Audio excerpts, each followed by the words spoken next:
All right, thank you everyone for joining us. So this is a World Usability Initiative and World Usability Day speaker series event. And we're doing it two together because the group that I'm about to introduce is doing World Usability Day Africa in November. So this is a little sort of preview, an early event for us to all work together. But the topic today, and they'll be talking about it, is bridging the digital divide, which is overcoming barriers to e-governance adoption in Nigeria. And I'm just so honored you're all here, and I look forward to hearing what you have to say, and then having a really great conversation, which I know we will, since we did a few times already. So I'm going to hand it over to Fola. I hope I said it right. I'm always nervous. I say your name's wrong, but and I hand it over to you. Thank And you. go ahead. Tell us about the topic. Okay, thank you very much. I'm Folajomi Bello, and I'm a product designer. And today, I and my team will be talking about bridging the digital divide, that is overcoming barriers to e-governance adoption in Nigeria.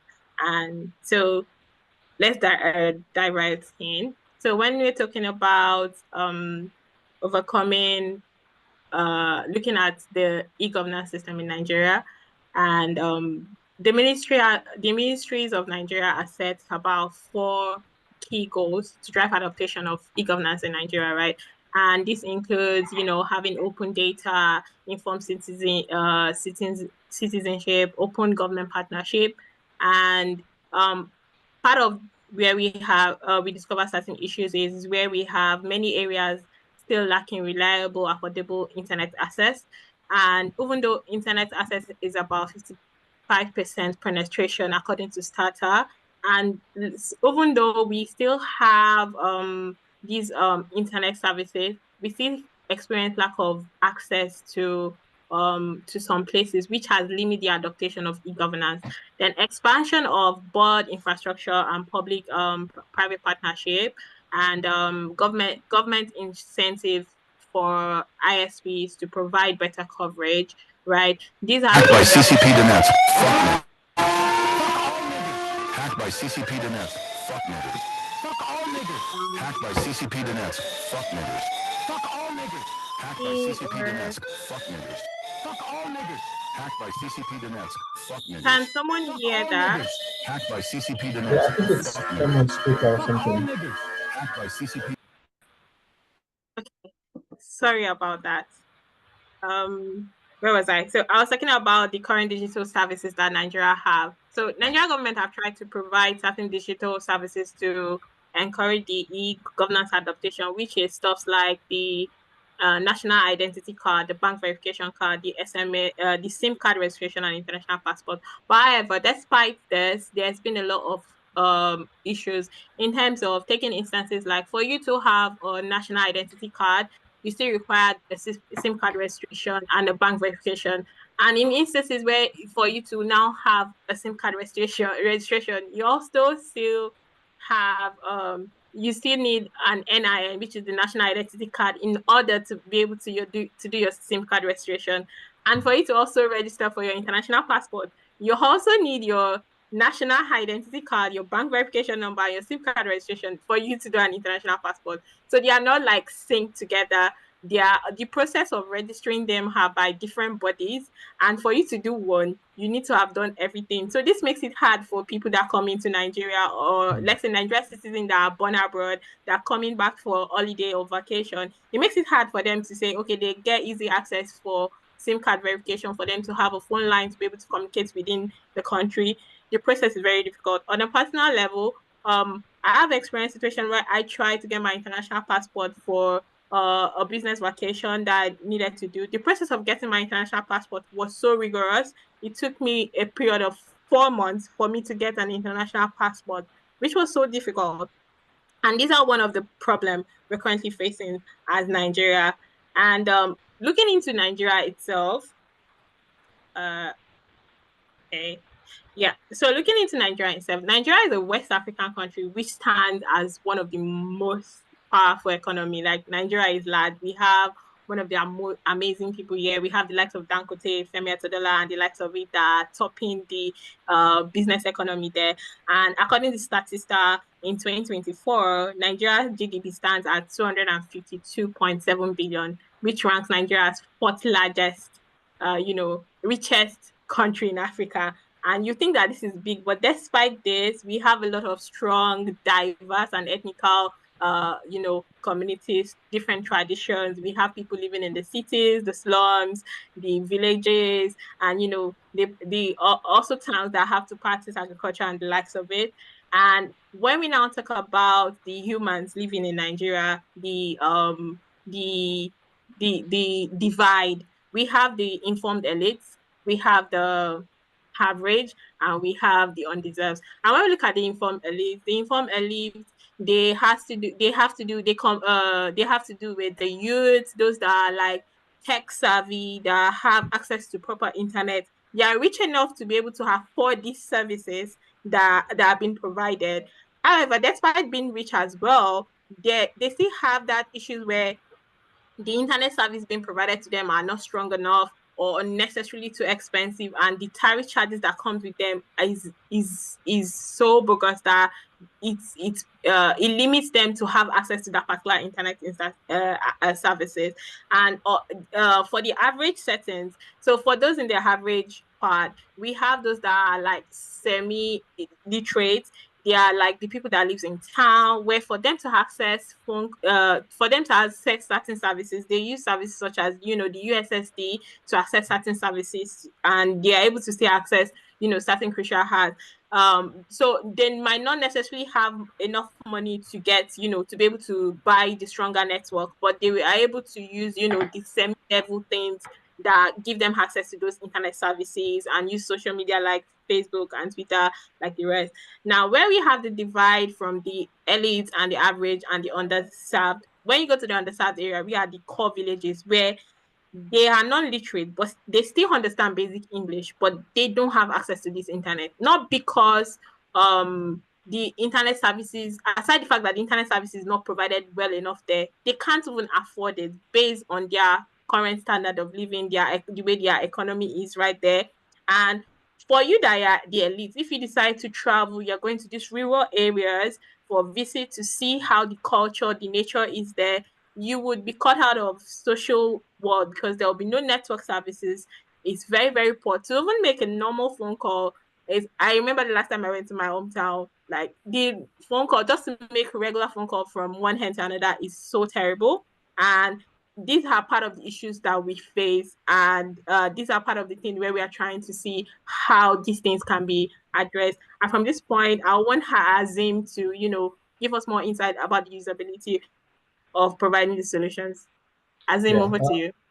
yeah. Thank you very much, Fola, for this well spoken about history of Nigeria and the humans of my country. So, just to let us all know, this topic is about overcoming barriers to e-governance adoption in Nigeria, right? And as we all know, as Fola already said, Nigeria itself is a very diverse country. We have different categories of people, right? We have the elite, we have the average, and we have the underserved.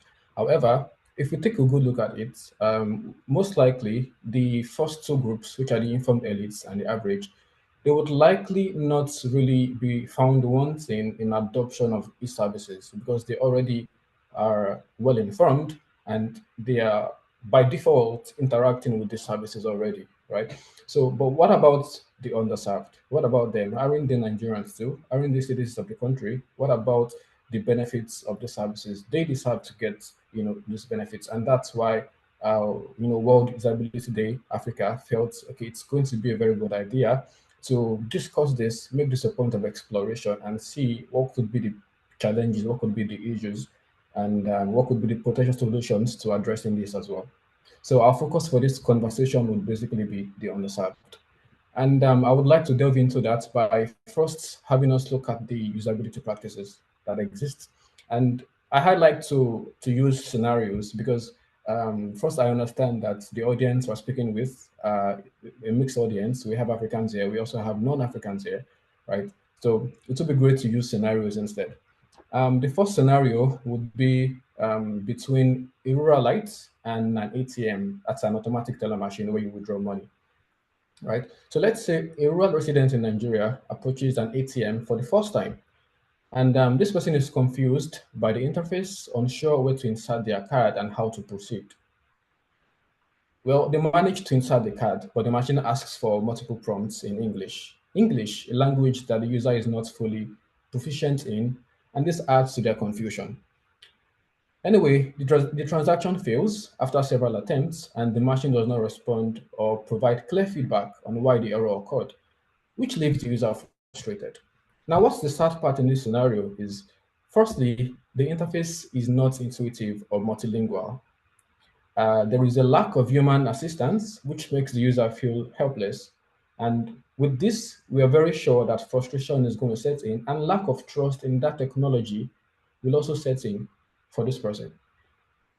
Overall, there would be more preference for traditional face-to-face banking because this poor experience would reinforce their liking for the already traditional banking that they've been used to, right? So we can already see that right from the little technologies we used, the little technologies we use, which we consider accessible for everyone by default, they have issues with it because of multilingual issues and also intimidation of the technology and poor experience. That's case one. Now, when we go to case two, which is scenario two, this is more positive. This is an interaction between an adult and a customer service representative. So, an adult approaches the local shop where the POS, point of sale machine, is managed by an agent for cashback services. To give more context to it, cashback services is in Nigeria is like if you don't want to use an ATM machine, you can approach someone who has a POS machine, right?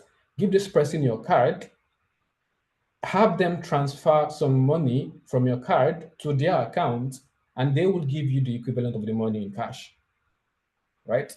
Now, this is the case I'm trying to describe here. So this adult approaches a local shop where the POS machine is managed by an agent for cashback services.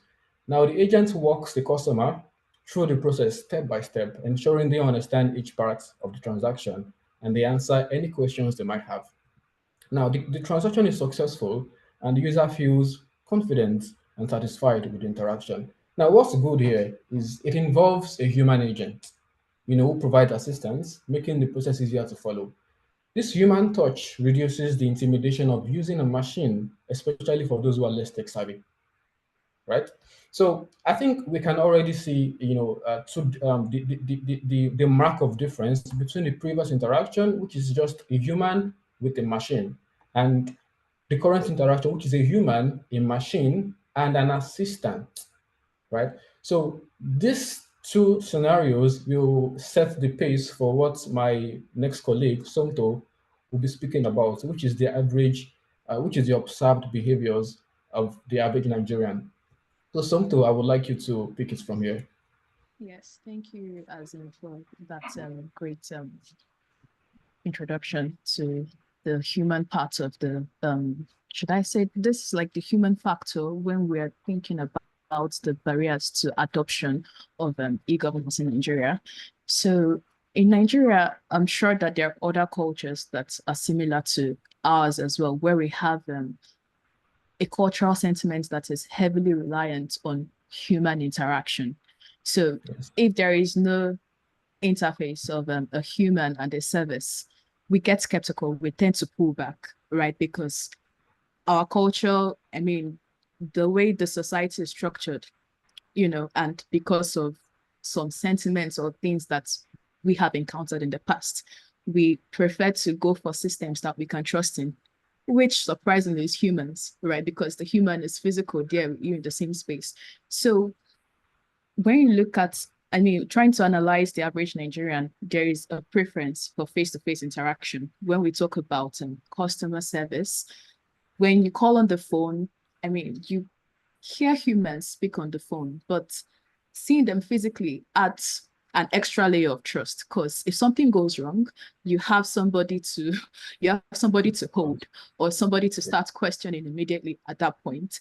And when this is not in place, that trust, I mean, trust for an average Nigerian is very thin. It's a very thin line, so it breaks easily. So imagine being frustrated at a shop, or maybe when you're trying to get your license, right? And you go there, your only interface is a machine, and something goes wrong. You're just frustrated, you're on the spot. So it's not common for Nigerians to put their trust in in digital services alone. So there is that constant need to always fall back to human interaction. So this is quite evident in different arms, or in different industries, different services. So we find that in customer support, just as Azim also talked about the ATM machines. So the underserved people, because they have not been exposed to these technologies, there is definitely going to be that pushback naturally from them, because it's not what they are used to seeing. So until we are able to factor in our culture, which is quite reliant on human interaction, maybe then we can start talking about, okay, this is how we can best approach these people to make sure that they are more willing to adopt e-governance. So to summarize what we've been saying so far, for the challenges that people face, talking about low digital literacy, I mean, when we compare the infrastructure, the services that are available to people who are in the rural area and in the cities, there is a wide gap. So this is something we have to find a way to work towards. Then there is the lack of reliable internet, which Fola also talked about. So even people in the cities have issues with network connectivity. So imagine those in rural areas where these infrastructures have not even been set up properly. So if you're not exposed to something, definitely there is no way for you to instantly accept it or adopt it in your system. So we also have concerns over cybersecurity. And I mean, I have had an experience as well with this. So whenever you receive a phone call, at least this is something I have noticed from an older person in my family, right? Whenever they receive a phone call, it's not somebody they know. The next point of action is to end the call. No further discussions. No further discussions. So this is because, yeah, we also have, some beliefs that, okay, if I engage with this person, if I try to engage this person, I might, be deceived, and this person is going to attack me. We have a lot of concern around cybersecurity in Nigeria. So because of that, when people see something they are not used to, they avoid it. Right. So if it's something I have never seen before, at least I know I have told my mom, before you take an action, if it's something you're not familiar with, tell me first, and I will let you know if it's something you should go ahead with. So the other factor being the cultural preference for human interaction. In Nigeria, we have a communal relationship, right? So all our lives, we're always surrounded by humans. We're not solitary humans. So we always have that need for a human touch point in any service that we're going for. And of course, we also have the biases to stick with already working system. I mean, we always say if something is working, don't try to fix it or don't try to change it. But this ideology is also holding us back, or holding a lot of people back from going for better services, or trying to advance more in the economy. So I'm going to hand over to Chinedu, and Chinedu is going to be talking about some solutions that we can prefer to address these issues that arise already. Yeah, hi. Thank you very much, Sumto, for taking us through the observed behaviors of a typical Nigerian. I'm a typical Nigerian. Azim is a typical Nigerian, regardless of where he is. We were brought up with a certain type of mentality, and that is to trust digital services less and put our faith more in people whenever we are whenever we are communicating or whenever we're trying to get things done, especially in the aspect of money. Azim has touched a lot on ATMs, and it's an experience I've had with a lot of people, right? During my time working at the bank. So there's always chaos when people don't understand why this technology is not dispensing their money, even though their card is in the ATM machine. So it's a big trouble. So I'll just dive into the solutions, right? We have preferred for this particular topic, which is overcoming barriers in e-governance. I'll be taking on the two solutions, and Solomon will be taking on the third solution. So one of the solution is designing hybrid services, right? We want to, our plan, or rather, what we plan to do is try to combine human factor with machine. It's like combining two things together to ensure that users or people in Nigeria actually enjoy the services they interact with or they engage with. And in this manner, we try as much as possible to eliminate any sort of issue, any sort of miscommunication between human and machine, which is basically our conversation today. So one particular stuff I would like to touch on is the integration of cultural values into digital service design. So we've touched on the fact that we have different cultures in Nigeria, ranging from Igbo, Yoruba, Hausa, and the likes. But these are just the three core cultures, and these cultures have different values, different distinct values. Now, someone born in the North will not understand what an individual in the West is trying to say or is trying to communicate, which brings us to the point where there will be a communication barrier between these two individuals. And then the best way we can resolve this issue is by integrating this hybrid model or hybrid service model in our services. Azim touched on our ATM machines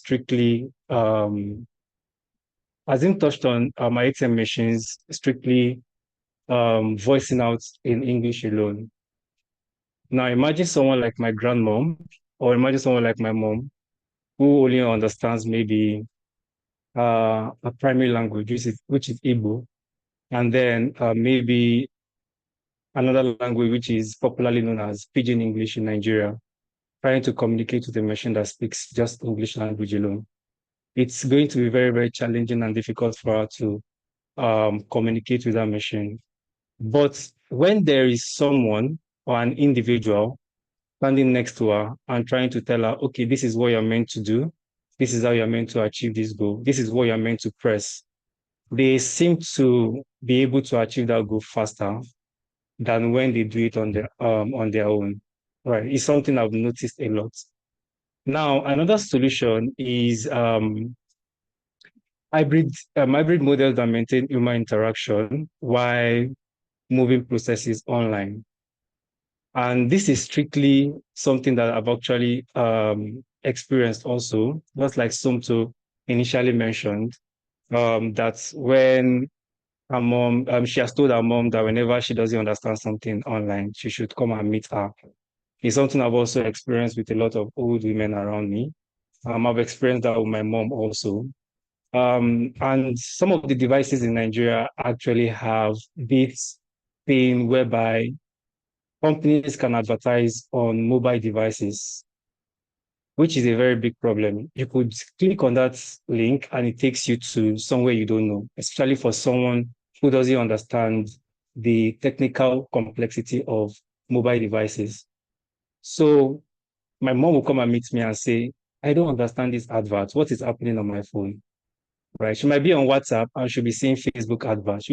I'm not on Facebook. Why is this a problem? So she comes to meet me and I help her resolve that issue.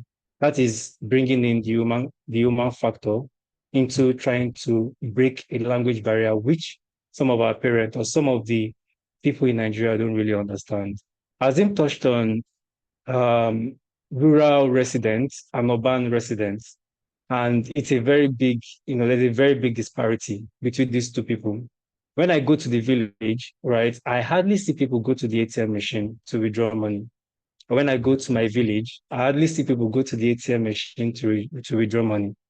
Even if I see people go to the ATM machine and I actually go to the ATM machine, I still see the ATM machine interacting with me in English.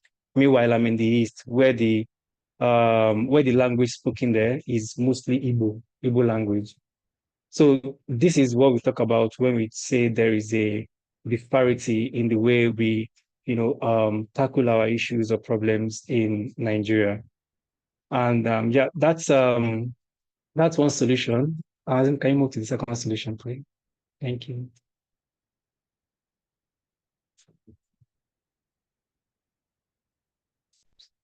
So the second solution we touched on leveraging on successful models like our POS machines. So I think we've actually touched extensively on this particular topic where there is a machine involved, but there's also an human factor involved, and this has helped a lot of people, get their cash seamlessly without having to go to the ATM machine. Now, this is like the best or the most prominent business venture currently in Nigeria, where people don't go to the ATM machines anymore. They meet someone, they tell you, I want to withdraw a certain amount. You tell them, how much do you want to withdraw? You tell you, okay, I want to withdraw 5,000 naira. And the only thing they request from you is either you make a transfer or you provide your ATM card and your PIN. This is more like a two-step process compared to when you go to the ATM machine. The ATM machine will take you through different processes where you have to enter your PIN, you have to select an amount, you have to select your account, you have to wait, then before the money will be dispensed, which is a very long process and it's also a very tedious process. But the POS model has shortened the process from that lengthy process to just 3 steps. See a POS see a POS vendor, submit your ATM machine, your ATM card, and then enter your PIN and then get your cash. Just as simple as that. So by introducing the human factor into our everyday processes, right, we help in ensuring that technology is inclusive and it doesn't alienate people, or it doesn't alienate those who are not it doesn't alienate the undeserved in our community or in our society. And that's what our second solution will be all about. I'll be passing the mic to Solomon to touch on the third solution. Thank you.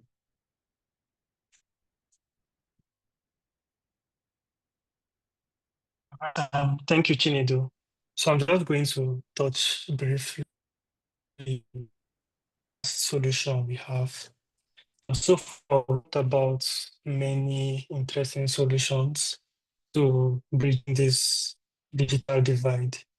And one of the last solutions we want to talk about is expanding internet infrastructure, but not only expanding internet infrastructure, we also want to expand digital literacy efforts to the undeserved areas. So we have seen that Nigeria is like divided into the upper class, middle class, and the lower class. And surprisingly, there are a lot of people that do not have access to internet, don't have access to digital literacy. And this is why we feel that if we can expand internet infrastructure and expand this digital literacy to the undeserved area, it will fix a lot of issues in bridging this gap. But some of the major challenges we can face when trying to expand is the issues of the internet service providers. Basically, they have to find ways for them to take this infrastructure down to the undeserved areas. At this point in time, most of all these ISPs, because obviously they want to make money, And they know that if they move to these undeserved areas or the rural areas where there are not a lot of people, not make a lot of profits by moving there. So that is like a big, if you can have the private and the public sector to collaborate together, we can see a lot of increase in infrastructures this probably like governments providing incentives to so that they can expand and reach out to these undeserved areas. And also expanding internet infrastructure can also solve the existing digital illiteracy and the trust issues with technology.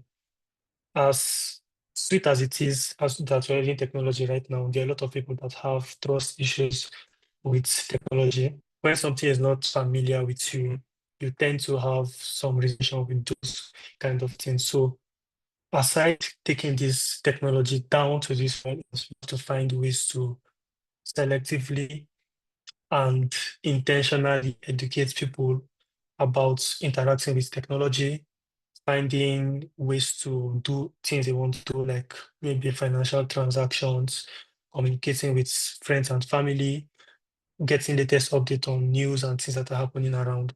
And a lot of them may not be able to speak English. So trying to spread digital literacy to those areas, we mean we have to find ways to communicate with them in languages that they understand, create products that are not just in English languages, so that this is what is going on for us and understand what we are trying to ways to expand digital literacy to them. There's also the case of cybersecurity and data protection. Some talks about the fact that she has the elderly people that she knows to be very sure, and before they maybe do something on their phone to confirm that is this the right and the wrong thing. Like for example, my mom reached out to me a while ago that she got a message from somebody that she won some amount of money and you're asking for account back. So happen. And if let's say she doesn't confirm that is this right or is this wrong, and you mistakenly send your bank account, your BVN, and other sensitive details, they can easily like hack your bank account and do some terrible things. So if as we're moving technology down to the rural area, you also have to explain to them the potential risks and how to prevent them from all the harms. So at the end of the day, we just have to find ways to take technology down to them, teach them about, show them the dangers that they can be exposed to. So in conclusion, we have a lot about the problems that we are facing in terms of the digital divide. We have also talked about the interesting.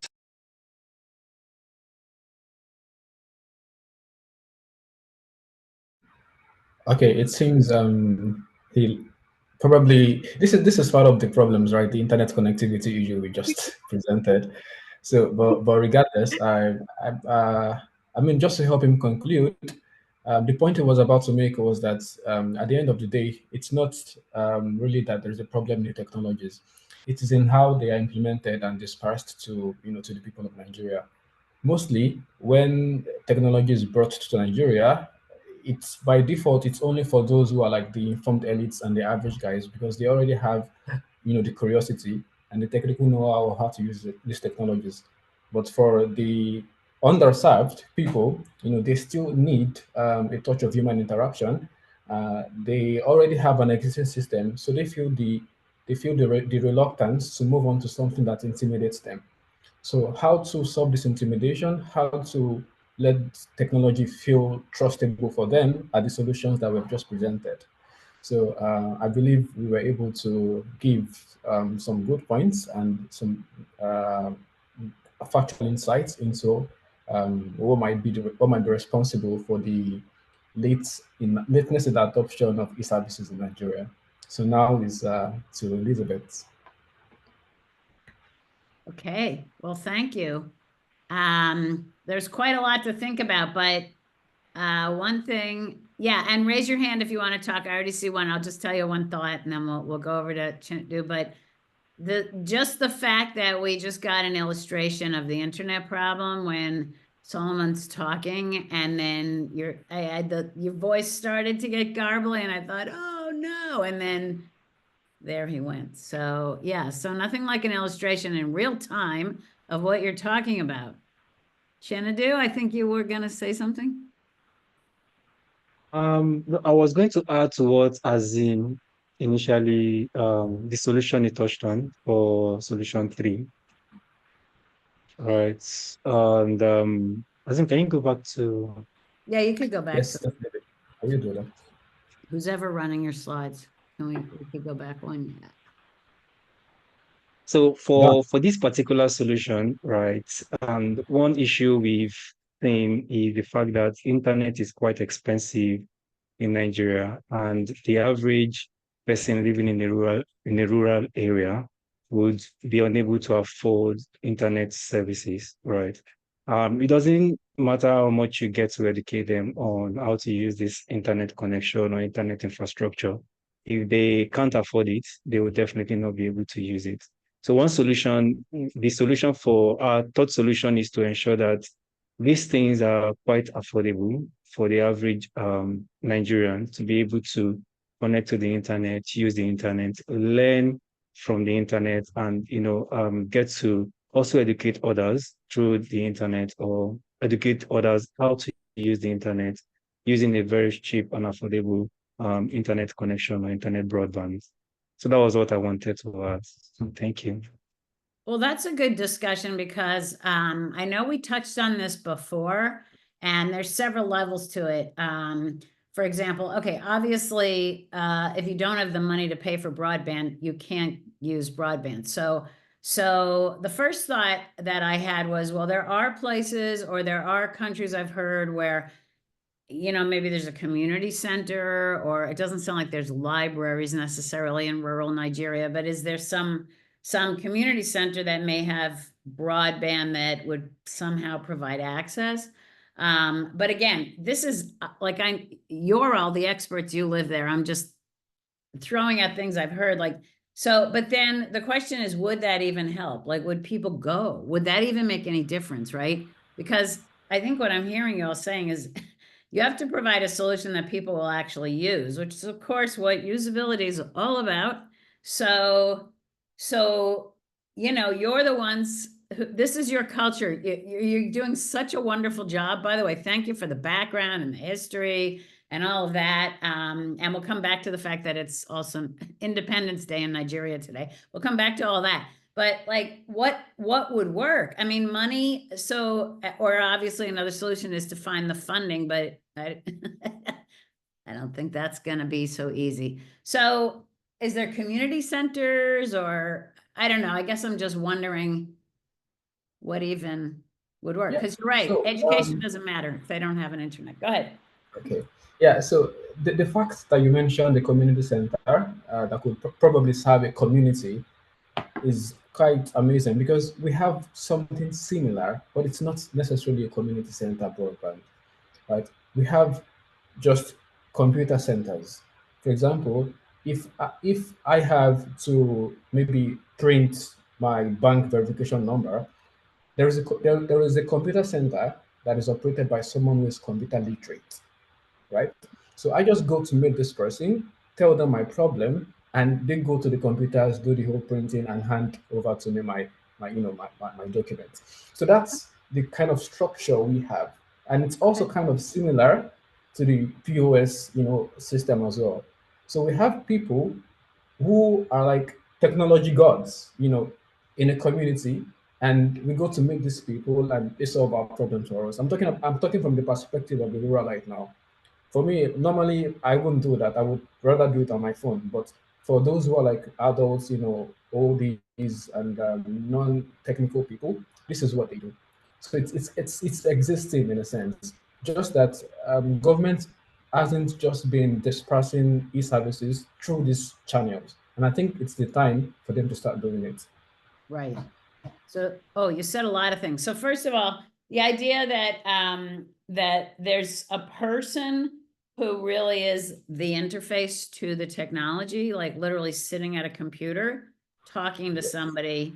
Okay, so that makes sense because now we have not only do we have the human factor, we have the human interface. But then that means though that that's still okay, but does that work? Like it sounds like that's something that's already out there, but is it just we need more of those people, or is there something else about that? Yeah, it works, but at the end of the day, there is still a lot of uh, how do I put this? There is still a lot of drawbacks to that, in that the government hasn't really recognized this channel as a channel to distribute e-services. Do you understand?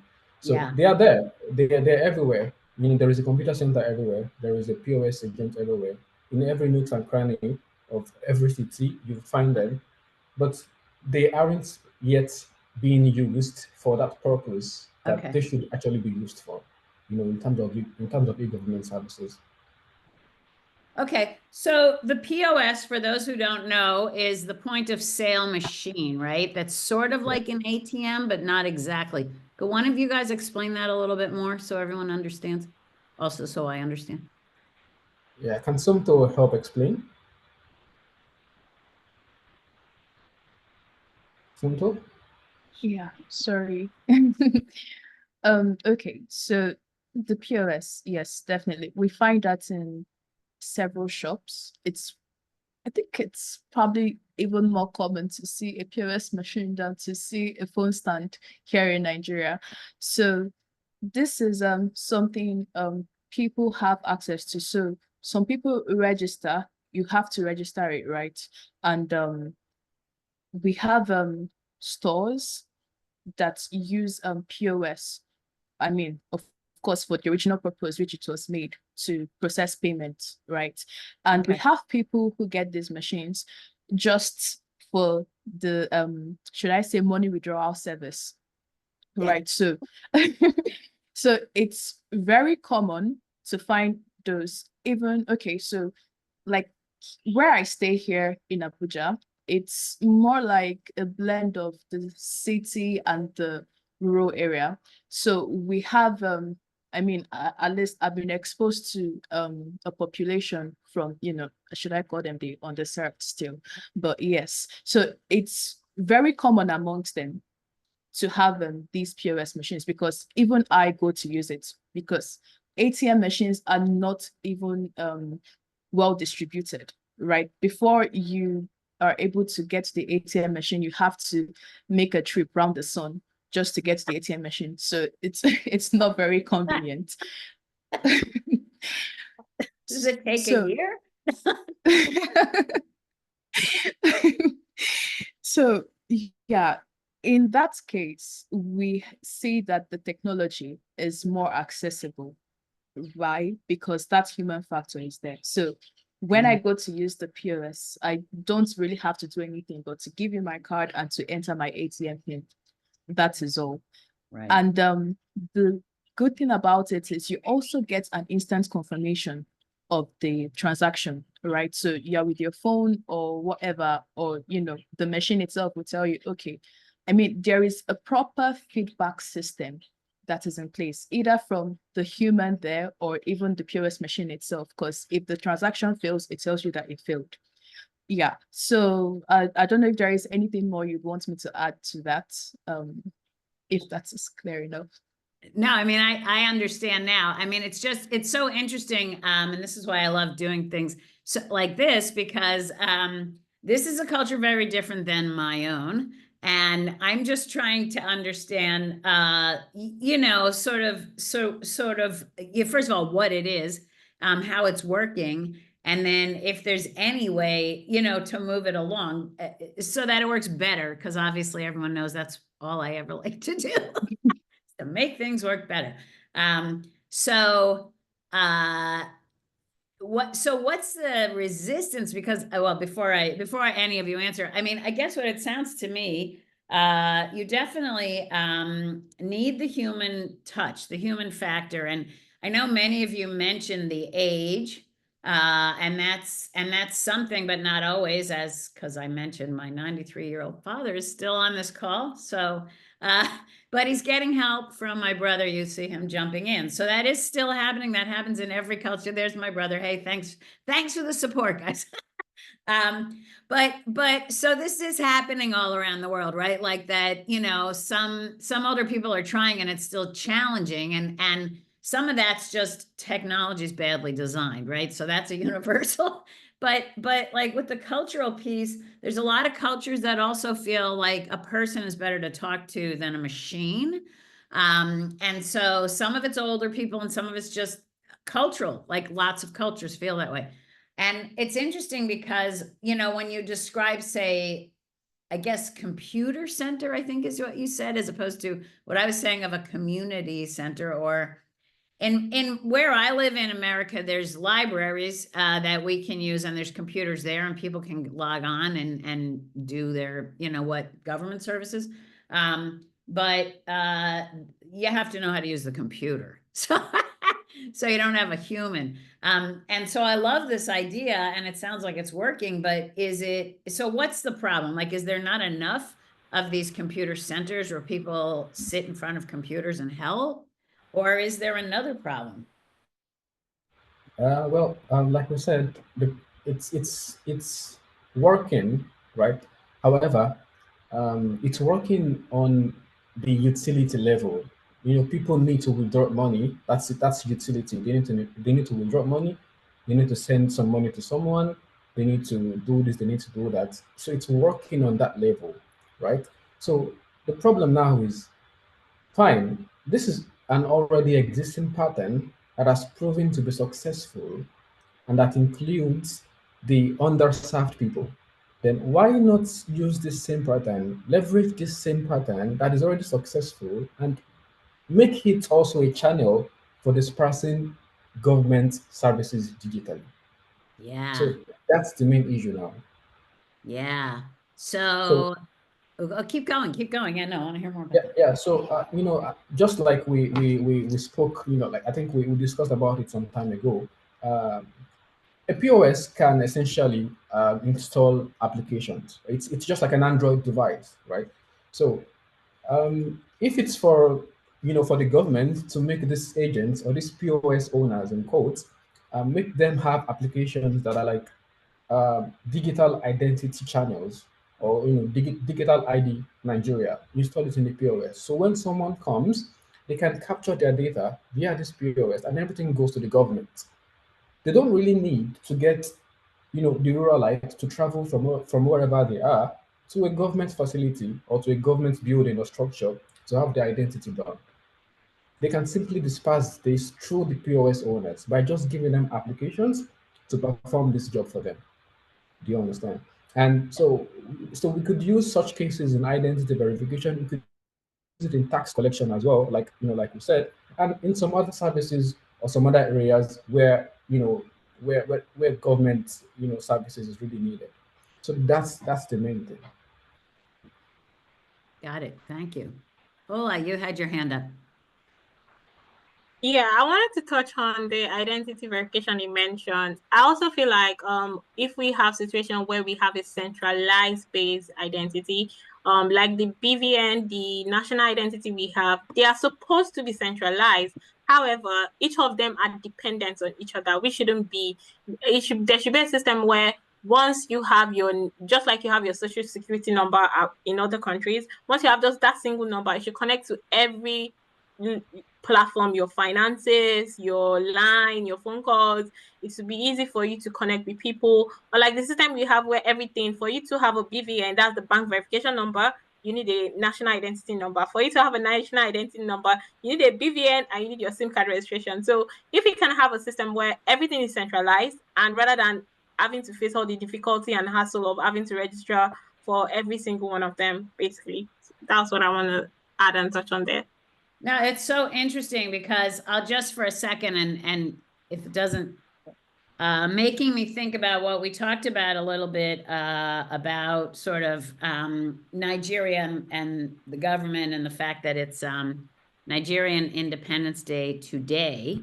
And in fact, which I didn't realize until this morning, but the amazing thing to me is that the theme seems to be of Nigerian Independence Day seems to be bridging the past to the future through unity. I just read that again to make sure I understood. So if that's the Nigerian Independence Day theme, loosely stated, I showed you the where I got that information from, the Ministry of Interior. But if that's the theme, that also connects with what we're saying and with the World Usability Day theme. The World Usability Day theme is designing for a better world. So if I think about the use case of Nigeria e-government, and part of it is in Nigeria, it is sort of the old world not being able to sort of move forward for various reasons. To connect with the new, and I see you guys are obviously the new, since you're all here doing this. Yeah. No, and then I'm thinking about this upcoming World Usability Day conference that you have, which is one of the reasons I wanted to do this now, is to think about other things you could do. And it seems like there's ways to connect a lot of dots with your government that maybe, I mean, sometimes people have done sessions on like government services or ways that you could start to demonstrate to the government how this works together, or even invite some of them to World Usability Day event to help reinforce it. Because I mean, I could be wrong, but it sounds like it's also partially just communication and understanding, although I imagine the government's very busy with a lot of things. But if you ride on this theme and the fact that we're doing this today, connecting with the Independence Day and World Usability Day, there is overlaps here. I don't know. Am I crazy? Tell me what you think. I guess they're all just coincidences that just shows that because of what the team this year is aligns with how the globally and how we are as Nigerians and how we are expecting things to be. Like, things need to start getting better. We need to do things to improve the lifestyle of every typical Nigerian, basically. So you already are then. What you're doing right now is already doing that. You're doing that right now in this webinar. I mean, well, I mean, we'll put this up on our channel and all of that, but like, what, to me, I've been talking to you a couple of times now, and you are evolving this idea more each time we talk. And the only thing is, because I don't know anything about this, I keep asking you questions, right? Which I don't know if it helps or not, but it seems like every time we talk, you're further down the road here. So you are well positioned to make a difference. And the question is sort of what would be a strength that you have? And that's why, look, I'm over here, obviously in America. You can reject everything I'm saying, and I will not be insulted because I'm not sitting there in Nigeria, right? So that's why I'm trying to talk to you who are, there, like what works for you. But it seems to me you have some strengths that you can connect. Yes, it's a coincidence, okay? Although one of you thought we did this on purpose, and I'm going to lean into that. Somewhere someone thought we should do this today.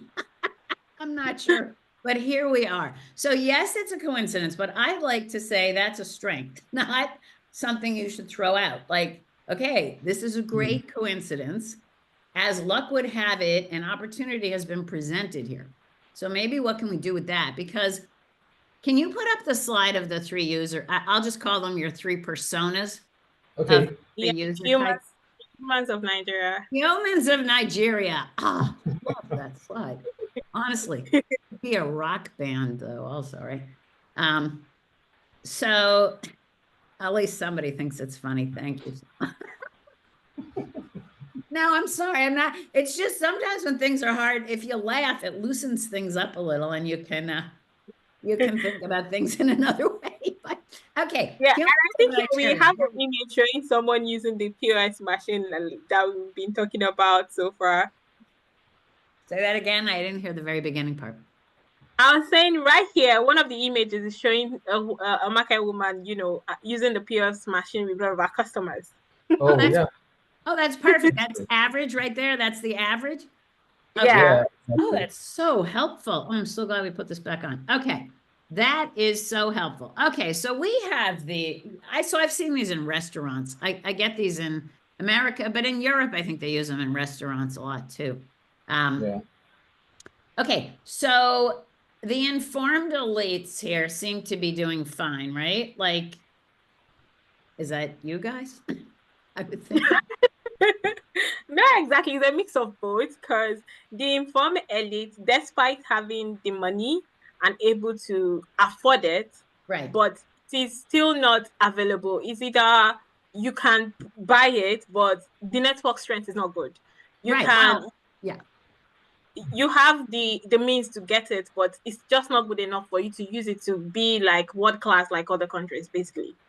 Right. And we just saw that. Thank you, Solomon, for that demonstration, for showing us in real time what you mean.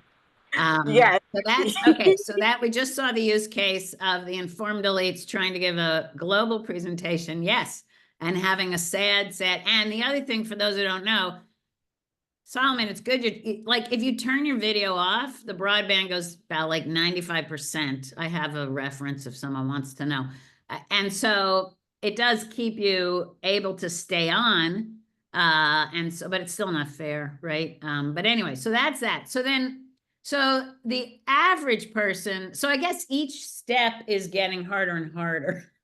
But I feel like you have a higher tolerance. The informed elites have a higher tolerance. Because look, Solomon, you're back. And I'm glad you are. So, so I'm like, maybe we don't focus on that, problem solving for the informed elites. Maybe the average one, it's always a question to me when you have three, I love these, I'll call them personas or user types or proto, whatever. Who you try to focus on first, right? Because it's like, where can you make the most impact or where doesn't, I'm not saying doesn't matter, but that's why I asked about the informed elites. Like you, as most of us in this category, sort of figure it out, right? So is it better to try to go for the underserved first and hope that that helps everybody else? Or do we have more progress on the average and hope that that goes out? Like, what do you guys think?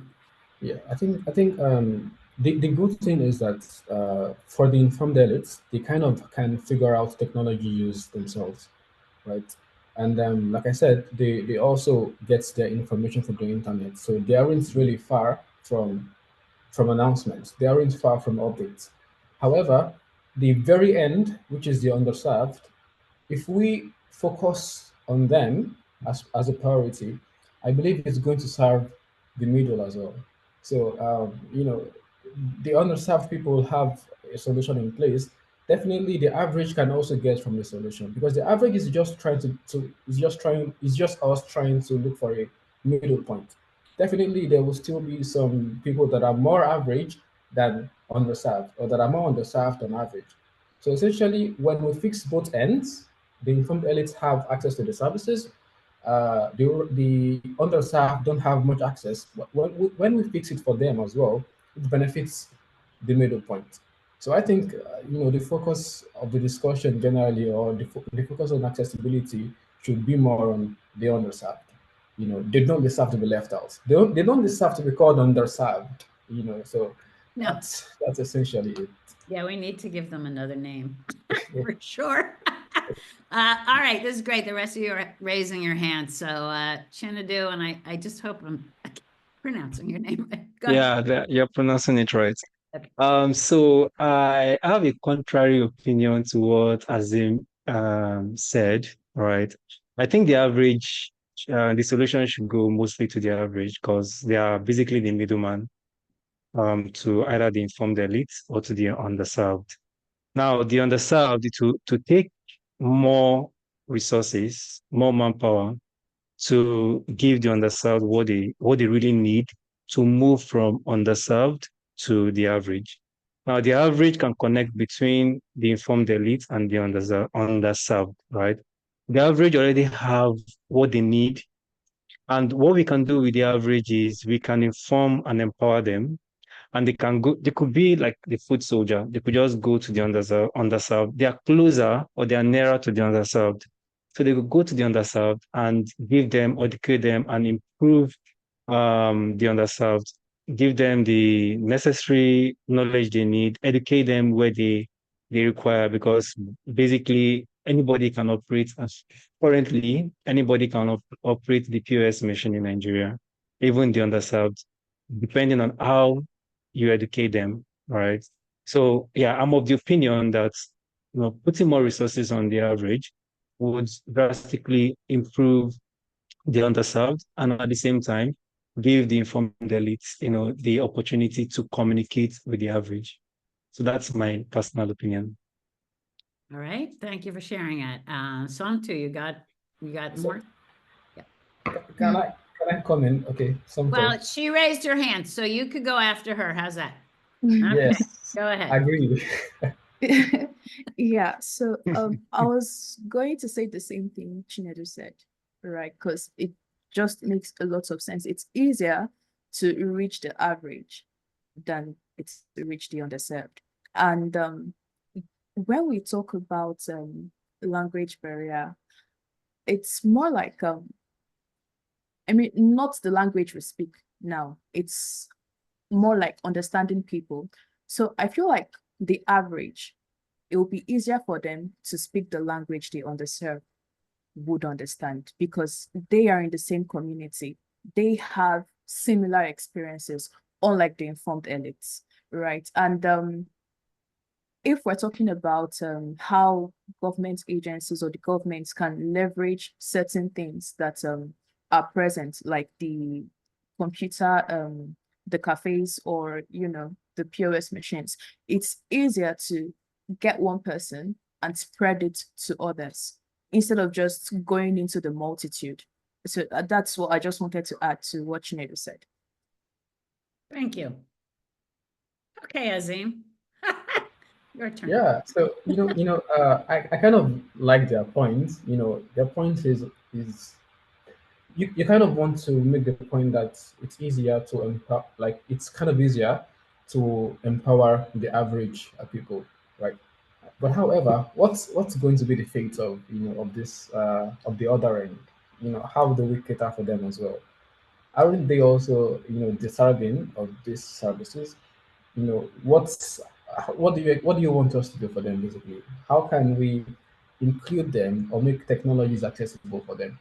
And I think that's basically the point of this whole conversation we've been having, that we've been able to identify and observe that they want this human interaction. They don't want to miss out on it.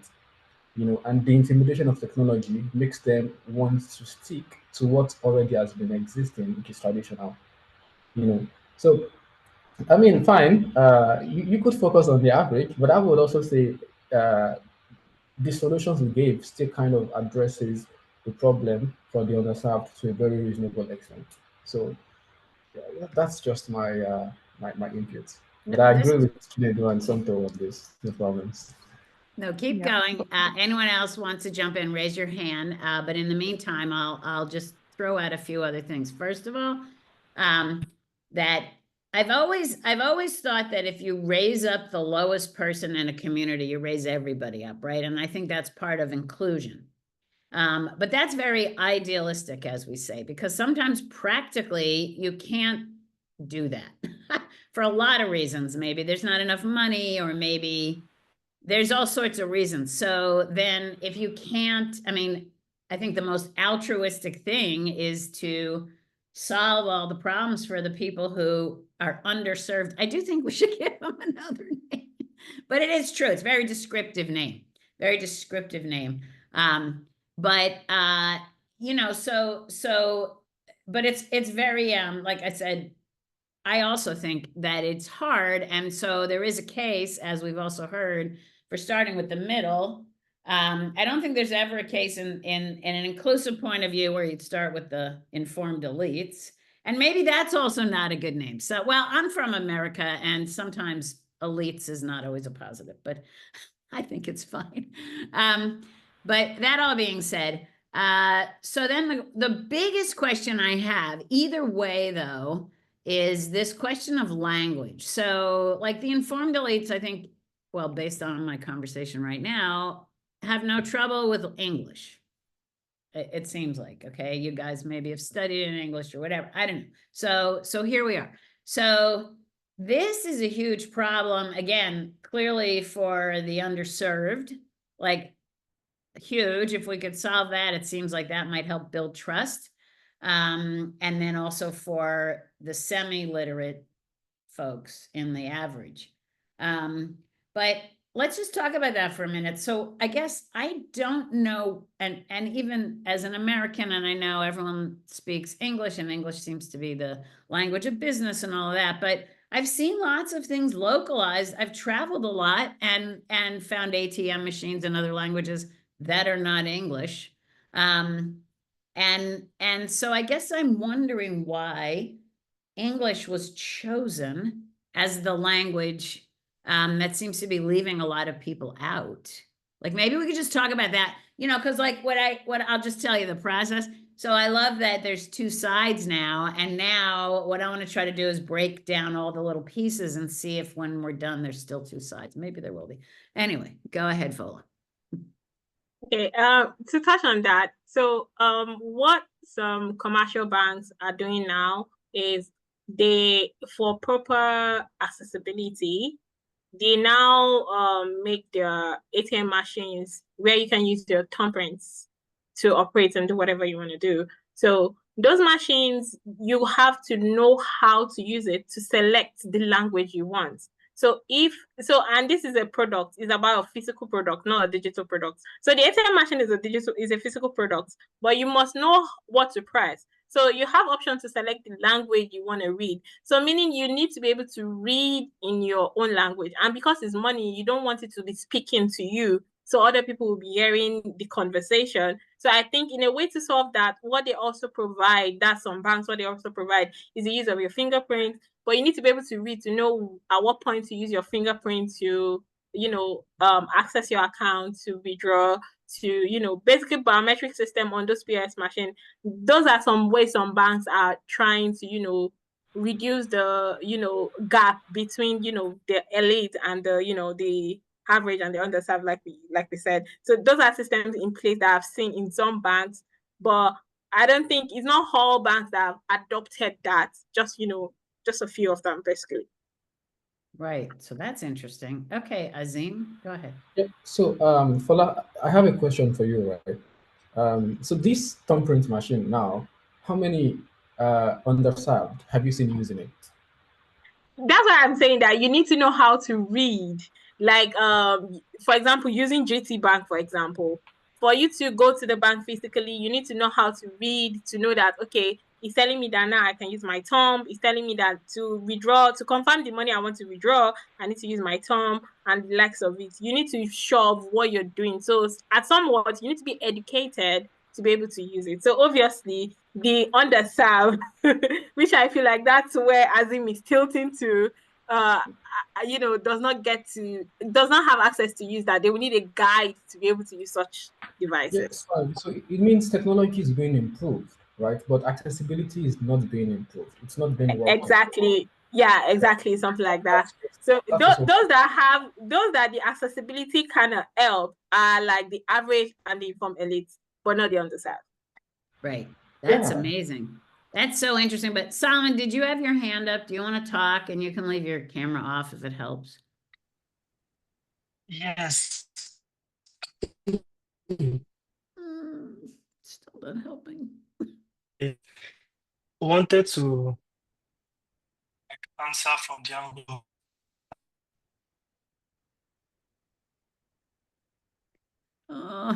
I mean, this is a I hope painful I'm demo. a bit audible. Go ahead. But something I wanted to touch on was the fact that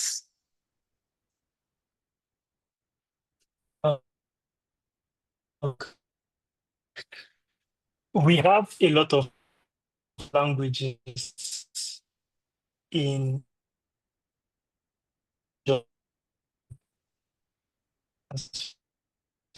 I just hope at least these points can be shared, or maybe I can just. That was better. One thing that I notice, right now is what's currently happening. If we take it on a larger scale, it means even the voices of the underserved are not being heard. you know they probably have some suggestions on their end, but the fact that they are cut off from the internet or they have bad connectivity, just like Solomon, kind of suppresses their voices. You Yes. understand? And that's just to a small illustration of what happened here right now. So at the end of the day, fine, internet is a big problem. It's not that accessibility can solve internet issues per se. It's kind of more business and government related, right? But uh, I feel the focus should still be on what's attainable, like what's achievable on a local scale. There was an example I would like to give, right? When we want to make, let's say if I have a problem on my phone or on my with my SIM, perhaps my SIM is blocked, or I made some airtime recharge and the next day I didn't see any money in my SIM again. We have a practice in Nigeria to call the customer service instantly, right? And when we call the customer service, or when we call this line, first it tells us to select our preferred language, right? To speak English, press one. To speak Yoruba, press two.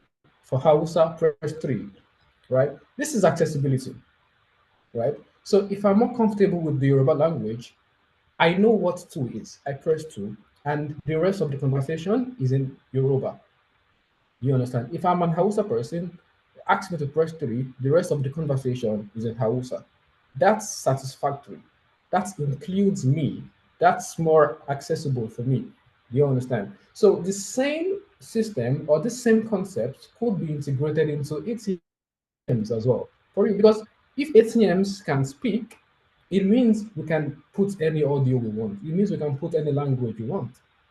You understand? So that's my point essentially. Right. I mean, I do see the point, but also if Fuller was saying, I also understand in the sense of, if I can't even log in because I can't read, like if it's an ATM and people are afraid to put the sound on because it's a machine that involves their money, then the barrier is if you can't read. Yeah, so you have to have a human in the loop, even to get you to the language, because you have to be able to read.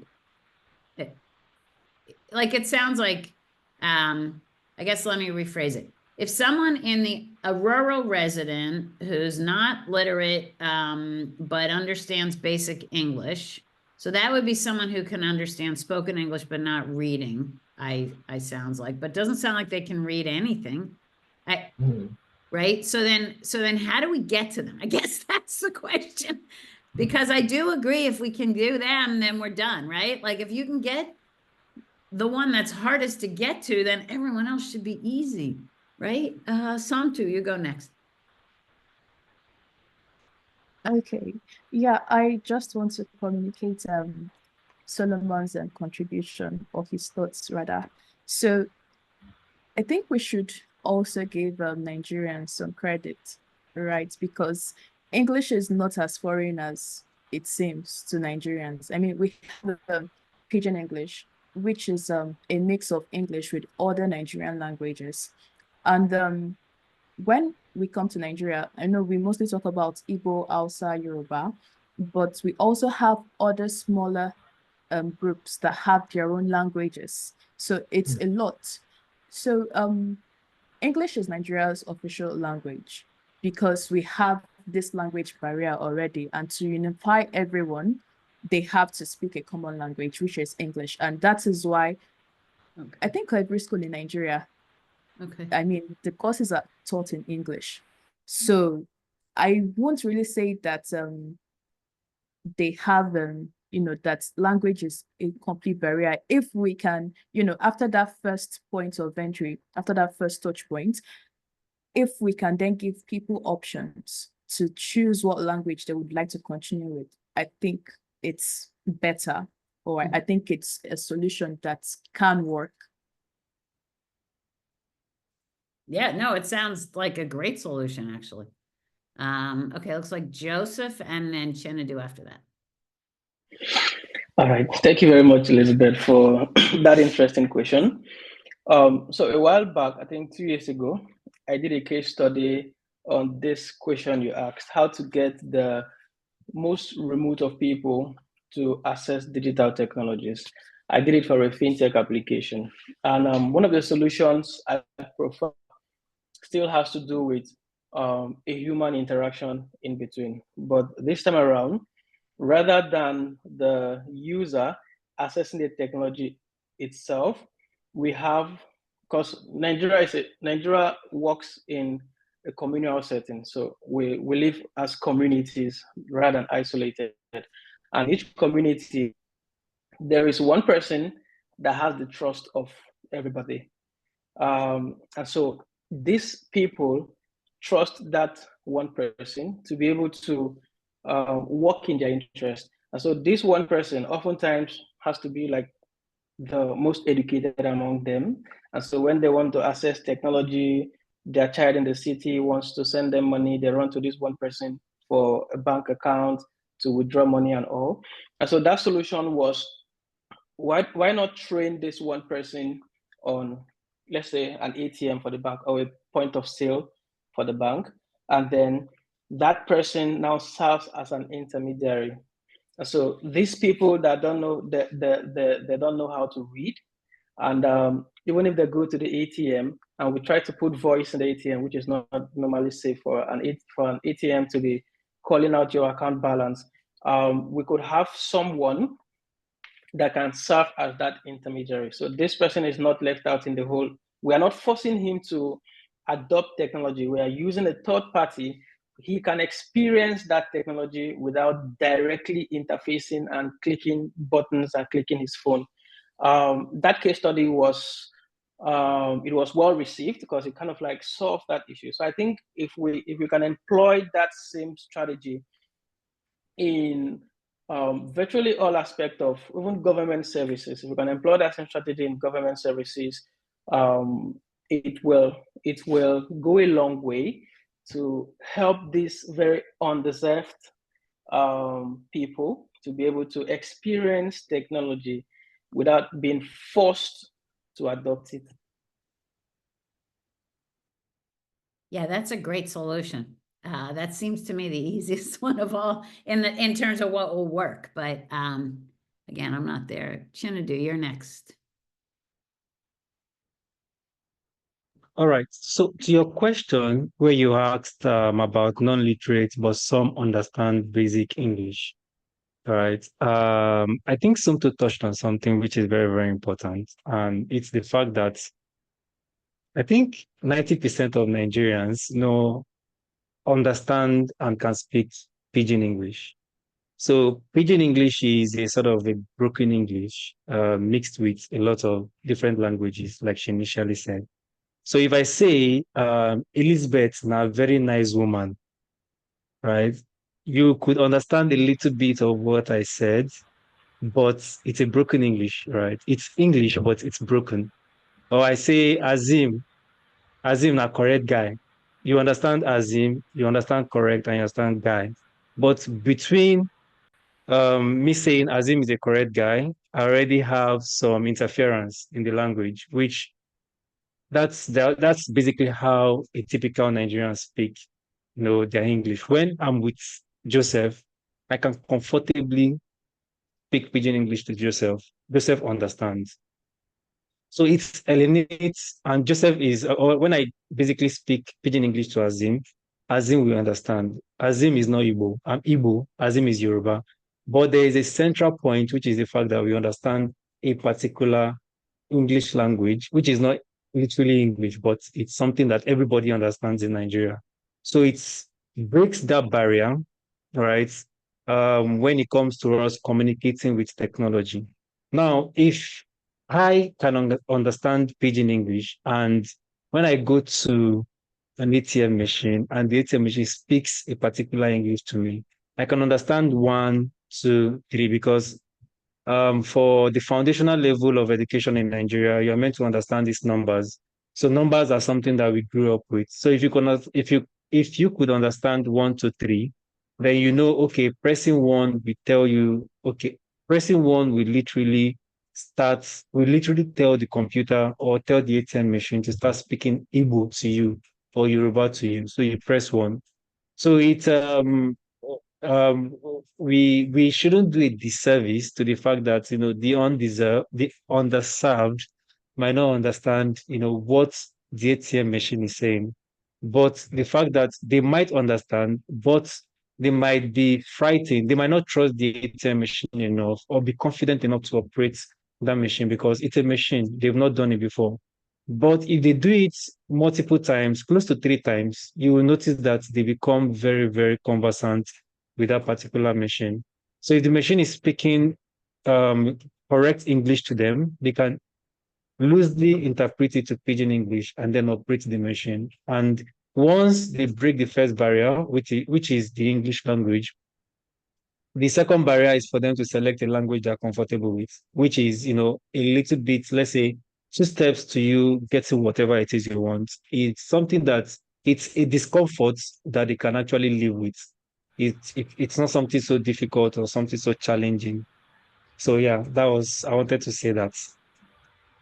Well, I appreciate all of you pointing out about English. And that, again, like I always just come into these realizing there's more that I don't know than I do know here. So thank you for sharing all this. So it doesn't sound like the English is the problem. It's maybe the reading part. And that would be in conflict with speaking for an ATM machine. So forget about the language, which I, of course, as a English speaker and someone from far away thought was important. And obviously maybe that's not the issue. So it's more of, is it the reading part? Fola, go ahead. Okay, I wouldn't say it's just the reading part. Yeah, it's not the English part because it's not language and all. It is more about should I say their financial or economical status. Like for those living in the deep in the village, they're probably not financially okay enough to be able to go to schools to learn about these things. There are schools in the community, right? But some of them are not of standard enough to give them adequate knowledge about these things as well. So that is also another, touch point on that, where being their financial capability also hinders their access to some of these technological stuff as well. So, I mean, it's interesting because thank you for sharing that. I mean, just through this conversation, we are kind of slightly shifting well, my thinking is more than slightly shifted since I didn't understand this well in the beginning. So now I feel like I have a better understanding. But in terms of sort of who to focus on, it does seem like the getting in is still a problem. So in a situation like this where I could see where focusing on the average person seems very compelling and focusing on the underserved is always compelling to me. So then how do you pick? And I'm just looking at the bullets that you have, and that's one of the reasons I unfortunately misunderstood in the underserved. The second one, I focused too much on the English, but it's really the not literate part. But now that I see that, I'm trying to see what other things that, so maybe we don't decide we'll pick one of these personas. Maybe we pick one of the problems that they both have, like being literate or semi-literate. That was sort of what I was thinking. What are your thoughts? And it looks like I have. Yeah. Okay. Yeah. So we have a few more minutes. Anybody who's on, do you have any questions? You can raise your hand. If you want to verbally say the questions, you can put them in the chat and I'll read them. We do have, I know it's been so much fun for me to talk to everybody, but we do have 6 minutes left. So this is a great time to, if you're in our audience and you haven't participated, like I said, you could just put a question in the chat and I'll read it, or you can raise your hand and I will call on you and you can be part of the discussion. So while people are thinking about questions to ask, and honestly say, okay, go ahead and let's see if I can pronounce your name right. Aminat. I hope I pronounced it right, but go ahead. Aminat. You could just unmute yourself. There you go. Good afternoon, Nigerian time. Good evening. So basically, during the course of the presentation, I think I had POS as part of a form of reaching out.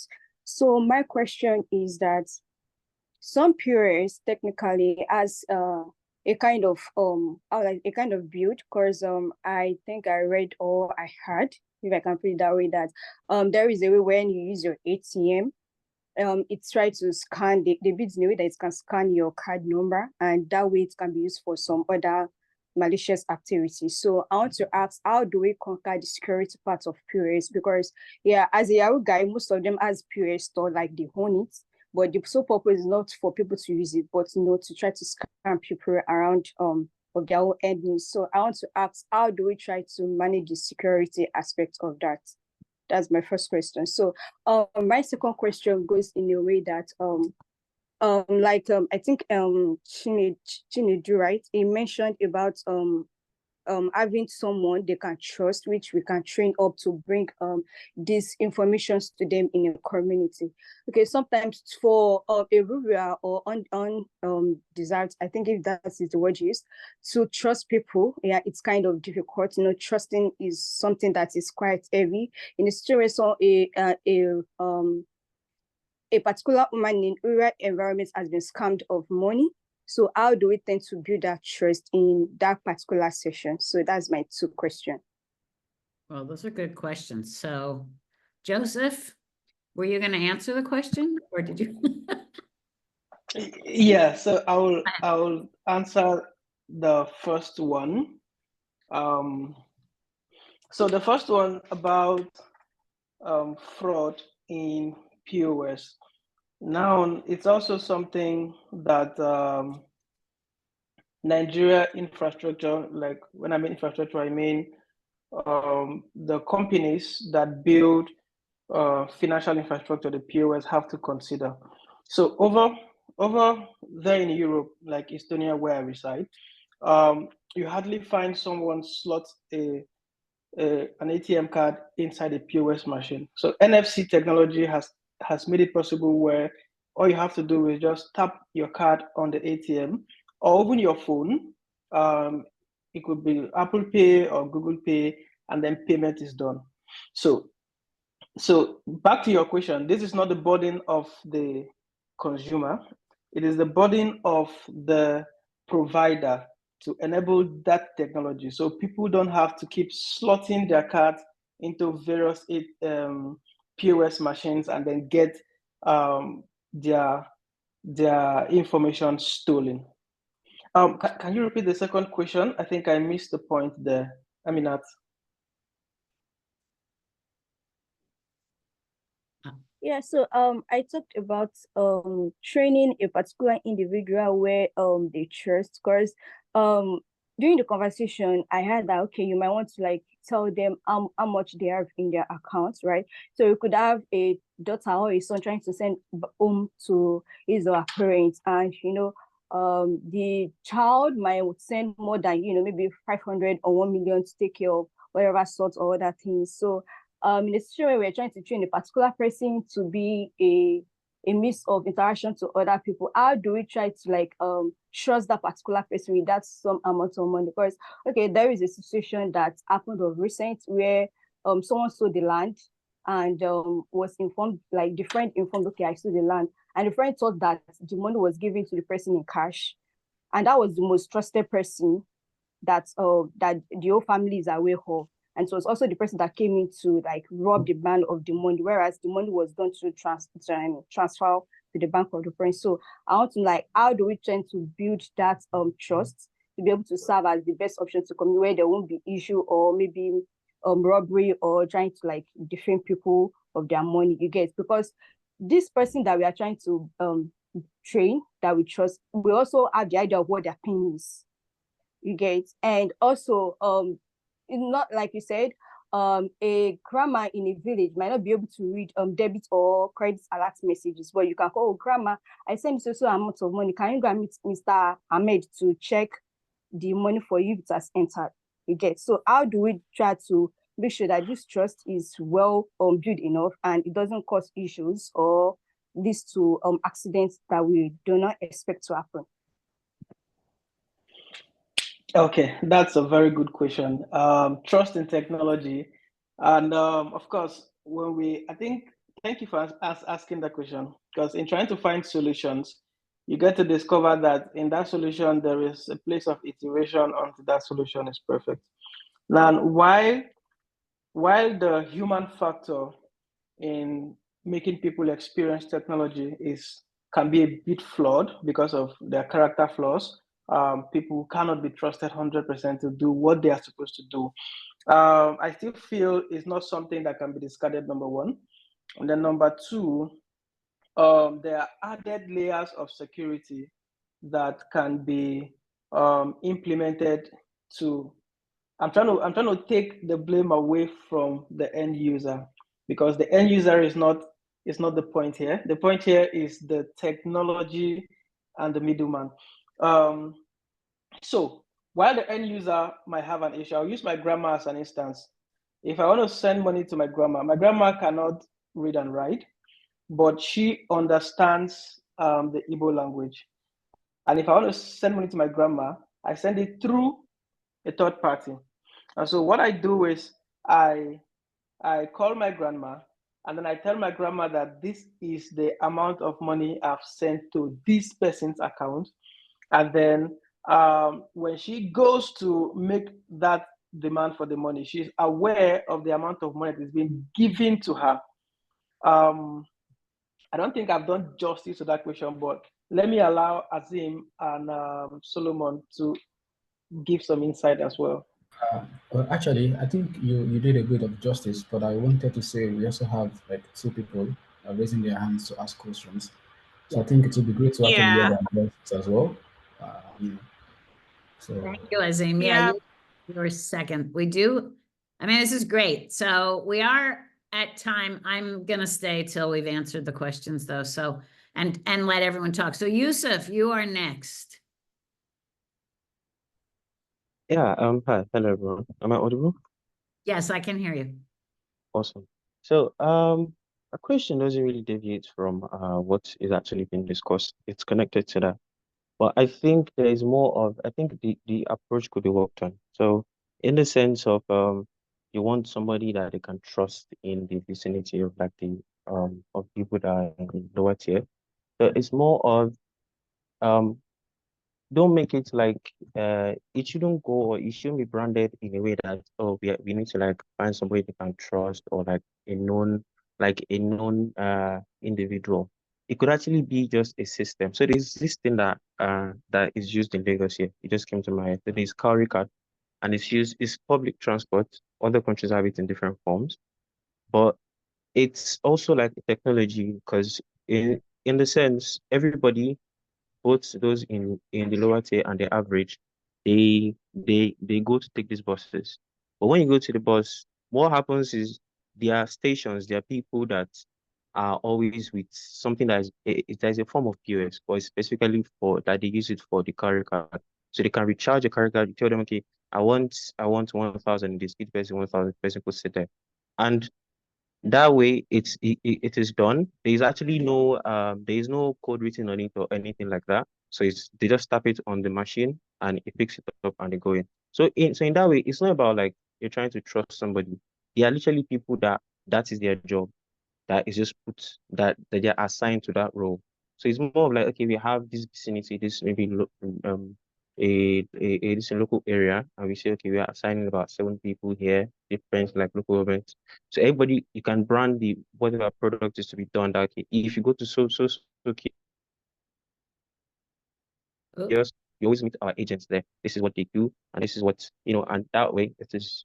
Sorry. oh, keep going. Nothing.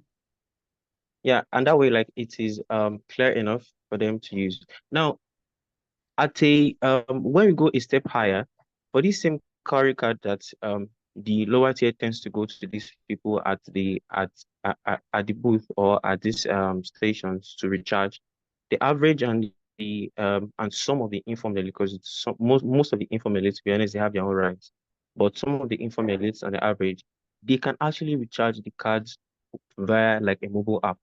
You can do that. You can connect it to your bank app and sort. But the lower tier, they can't do that because they don't have access to internet, or they don't use their phone that much. So that's why they go to the booth. So it's more of like, why not just don't do it as a trust system, because trust can really like fail when it comes to people, like especially in this environment. There are lots of issues that go on daily.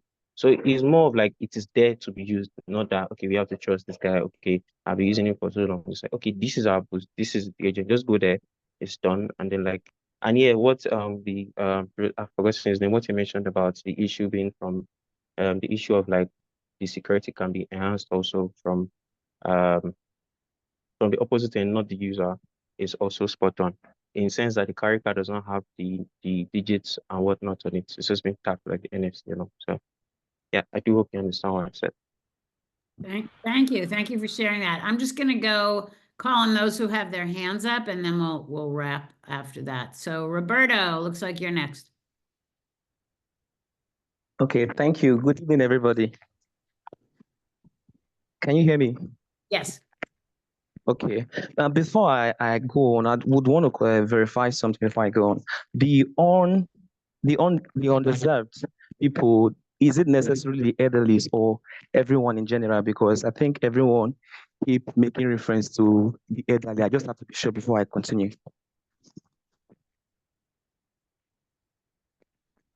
Yeah, it's a Okay. population. It's a population of those who are Okay, not. everyone generally. Yeah. It's Okay, not now Yeah, that's necessarily. correct, everyone. Okay. Now I think the focus should be for the undeserved, because I think they are the most exploited and the most vulnerable when it comes to the internet connectivity. Sometimes these individuals tend to lost access to their privacy. Their privacy is being breached. So the focus should be on them. I'll give an instance. My younger brother was supposed to go to the ATM. Obviously, there was no one around, so he had to use the POS terminal. Then, after giving the card for the money to be withdrawn, he had to give them the PIN of the ATM, which was not supposed to be. He wasn't informed.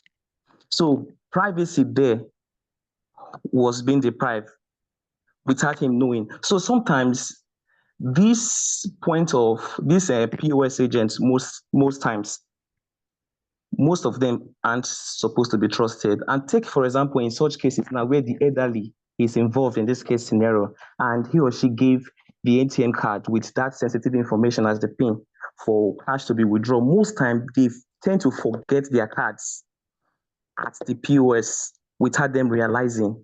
Before you know what's happening, there's lots of funds on the accounts. So I think the undeserved should be majorly focused on, because I think once they are, a lot of stuff would be better. Thank you. This is a great conversation, and we've got one more, but before I say this, I really think you guys should do a panel, something like this at World Usability Day, if you haven't already figured to do this, because it's clearly a lively conversation with a lot more in it. Solomon, go ahead. So for this like the last time to speak, and I hope my network doesn't disappoint again. So just to go back to the question that Amina raised, the issue of trust and how to build back trust.